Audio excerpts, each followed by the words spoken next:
भारत बनाएंगे,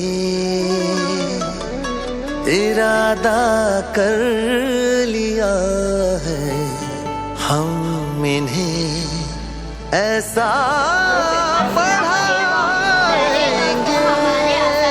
हमें पढ़ना लिखना सिखाने के साथ साथ हमें एक अच्छा इंसान बनाने में कितना बड़ा हाथ होता है और उनका मकाम कितना ऊंचा होता है, ये आप अच्छी तरह जानते हैं। यही वजह है कि कोई भी बहका न पाए, पढ़ेंगे हम कि हमको कोई भी लड़वा न पाए, पढ़ेंगे हम कि धर्मों के सही पैगाम क्या है, पढ़ेंगे हम खुदा क्या है, हमारे नाम क्या है।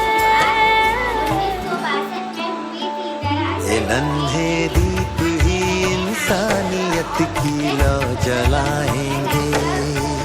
हो इरादा कर लिया है हम इन्हें ऐसा पढ़ाएंगे।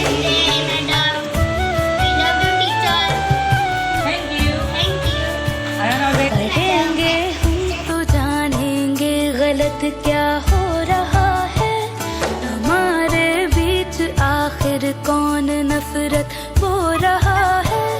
कलम की अब लड़ाई हिंसा और हथियार से है, हमें रहना यहाँ अब अमन से है, प्यार से है।